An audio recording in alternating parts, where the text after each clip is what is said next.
Hello everybody. This is one of them that I kind of wanted to do because I know how my friend Josh loves to explore.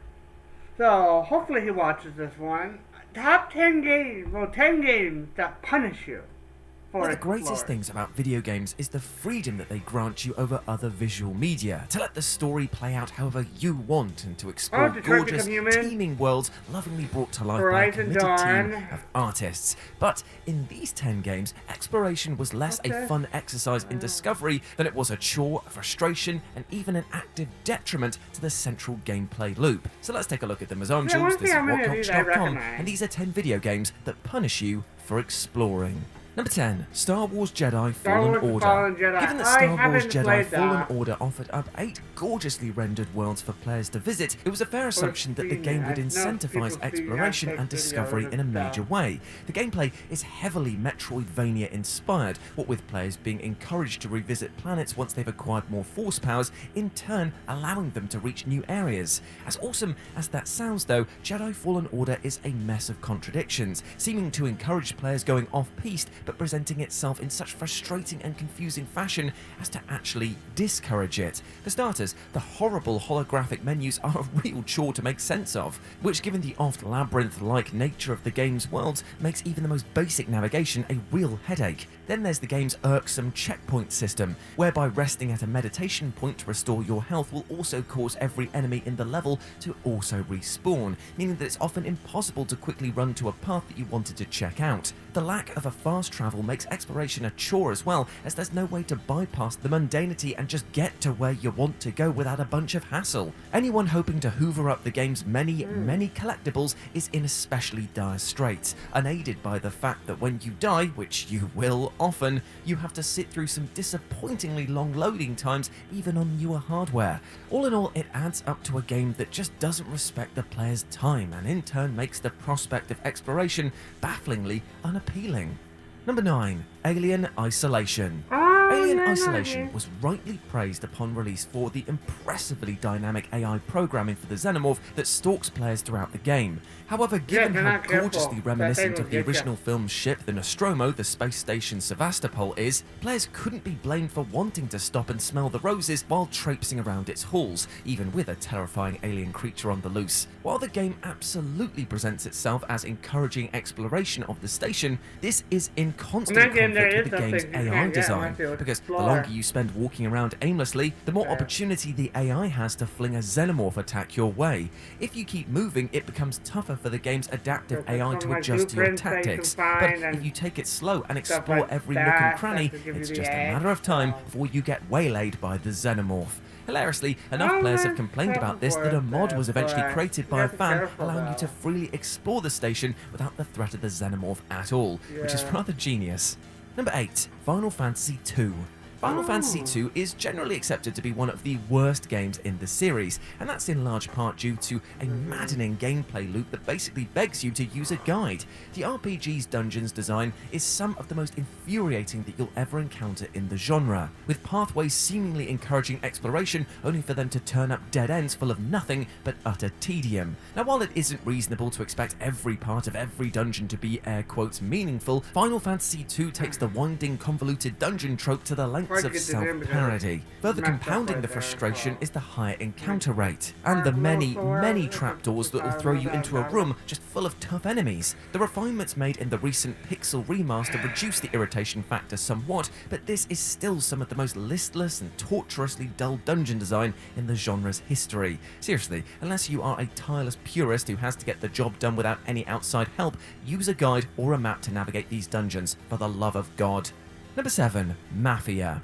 While the original release of Mafia was dismissed by many as yet another Me Too Grand Theft Auto clone with a period skin shot, it really wasn't that at all. This is perhaps best exemplified by the game's insistence that the player conduct themselves in an orderly fashion outside of missions, to the extent that exceeding the speed limit while driving around the city will actually soon enough get you in trouble with the cops. Hell, even running a red light will put you massively at odds with the popo, ensuring a greater sense of air quotes realism when compared to GTA, where the cops don't bat an eye until you've creamed screamed at least a couple of people with your car. Though Mafia's recent definitive edition included more granular options to control the cops' aggressiveness, the original game's traffic flow was so aggressively governed by speed limits that there was even an option to activate a speed limiter, ensuring that players couldn't accidentally exceed the speed limit. It's all very novel in theory and great for those who love to Okay, yeah, Mafia. I think at least a couple of people with your car. Though Mafia's recent definitive edition included more granular options to control the cops' aggressiveness, the original game's traffic flow was so aggressively governed by speed limits that there was even an option to activate a speed limiter, ensuring that players couldn't accidentally exceed the speed limit.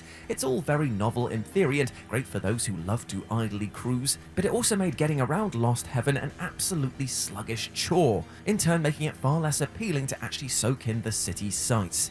Number 6. Metro Exodus. The Metro franchise is first and foremost centered around survival, but considering how impressively detailed the post-apocalyptic world that you're presented with is, the desire to explore is completely undeniable, and yet Metro Exodus in particular feels like it's primed to punish those who take detours from the main story path, largely because the subsequent encounters will often put you at a greater disadvantage moving forward. Ammo and general supplies are incredibly scarce throughout the game, and often the cost-benefit balance of exploring the wider world just simply isn't worth it. It's highly likely that you'll end up with less loot than before, so why even bother? In a game where resource management is key and a single mistake can get you killed, there's very little incentive to go anywhere that you don't need to, no matter how lovingly crafted the entire game world is. The trade-off for most players just simply isn't worth it. Number 5. Deus Ex Human Revolution. In the case of Deus Ex Human Revolution, this applies to one specific part of the game, its opening level, Back in the Saddle. You're tasked with exiting Sarif Industries HQ in order to take on a tense hostage situation, but the game first allows you to explore the officer's lobby area if you so wish. There's a lot for players to look at and toy around with here, but those who spend more than 15 minutes tinkering will find that in their next mission, the aforementioned hostages have died. Now, while in fairness, the game does basically say you shouldn't stick around at the HQ for too long, to offer up such an interesting locale for players to explore and then immediately try to hurry them out the door is a total contradiction. Upon the game's release a decade ago, less attentive players even assumed the dead hostages were a bug, hilariously because they made more sense than IDOS presenting players with a neat area to explore while paradoxically telling them to rush to the helipad. Sure, you can return to the lobby later on in the game, but it's not like that we know that when the game starts or are acutely aware of the grave outcome our lollygagging will cause. Number 4. Skies of Arcadia. Though classic Dreamcast RPG Skies of Arcadia has a fond place in many people's hearts, there's absolutely no denying that its overabundance of random encounters absolutely discourages players from exploring its beautiful open world. While the GameCube port Skies of Arcadia Legends nerfed the encounter rate, the original Dreamcast release is an absolute nightmarish avalanche of constant random battles. Given the world's inviting qualities, it's infuriating that you're so often held at arm's length from it by these battles, which are further elongated by both needlessly drawn-out, unskippable animations and a lack of auto-battle options. For a game supposedly to be about the joy of navigating your way through a gorgeous world, its overactive random battles absolutely contradict that. Number 3. Far Cry 4. Now, this really applies to most of the more recent entries into the Far Cry franchise, but perhaps none more so than the 4th game. There are few things more immersion-breaking in open-world games than a large on-screen notification explaining that you're about to leave the combat or mission area. Far Cry 4 had some especially strict parameters for its air quotes mission zone, such that venturing even remotely off the beaten path would see your precious immersion totally shattered with an obnoxious warning message. While you may end up accidentally leaving the shockingly narrow mission zone because you stumbled across a point of interest, it's also entirely possible for the AI enemies to lead you astray. In extreme cases, you're not even able to use your sniper rifle because the required distance to operate the scope properly is outside of the damn mission zone.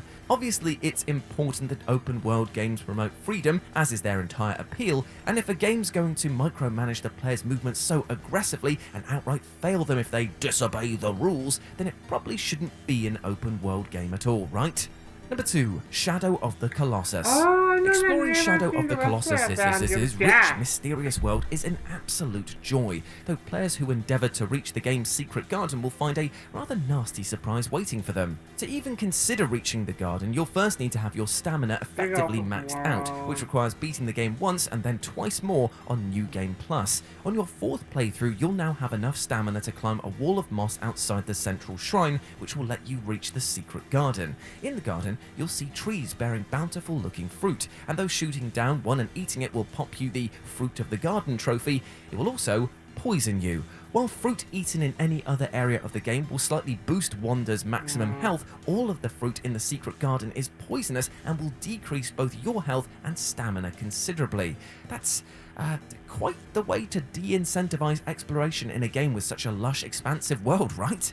And number 1, Life is Strange Before the Storm. Life is Strange. So our list I've seen concludes that with a slightly game. sillier but no Again, less just punishing forgot example what from the the- Life is Strange prequel Before the Yeah, Storm. let's In the game's very play first the newest episode, one players are because able to it's explore the really bedroom easy, of Chloe's mother understand. Joyce, and upon opening one of her bedside drawers will be greeted with a Yeah, decent but collection of like- condom wrappers, some unopened, while others being torn open with clear lustful enthusiasm. Given that neither Chloe nor the player particularly wants to picture Joyce getting down to business with Chloe's stepfather David, the mere glimpse of the condoms is sure to send a nauseated shiver down everyone's spines. On the one hand, this is what you get for snooping around your mother's bedroom. Parents are people too, after all. But on the other hand, developers Deck 9 clearly knew that they'd leave players gagging with this discovery. Lesson learned. Now please, pass the brain bleach. And there we go, my friends. Those were 10 video games that punish you for exploring. I hope that you enjoyed that, and please let me know what you thought about it down in the comment section below. And if you want to chat to me further, you can do so over on Twitter at RetroJ with a 0, or you can swing by Live and Let's Dice, where I do all of my board game content and live streaming, and it'd be great to see you over there, my friends. But before I go, I just want to say one thing. There's one thing that we should never stop exploring, and that is ourselves, both mentally and physically, trying to push ourselves to become better people throughout. So I encourage you to never give up on the Skyrim, 10 settable details everyone missed.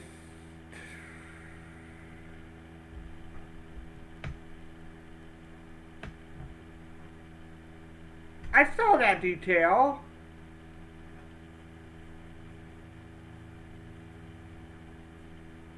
When it comes out of the thing and it gets a flash on it. 10 video game with amazing bosses except the last one. If you guys would like to see me react to these, feel free to let me know. This one I might put on the list. I don't know. I know that's Resident Evil. Would I have Resident Evil 6? I kind of know one by now. Well, I'll see you guys in the next one. Hopefully you guys enjoyed.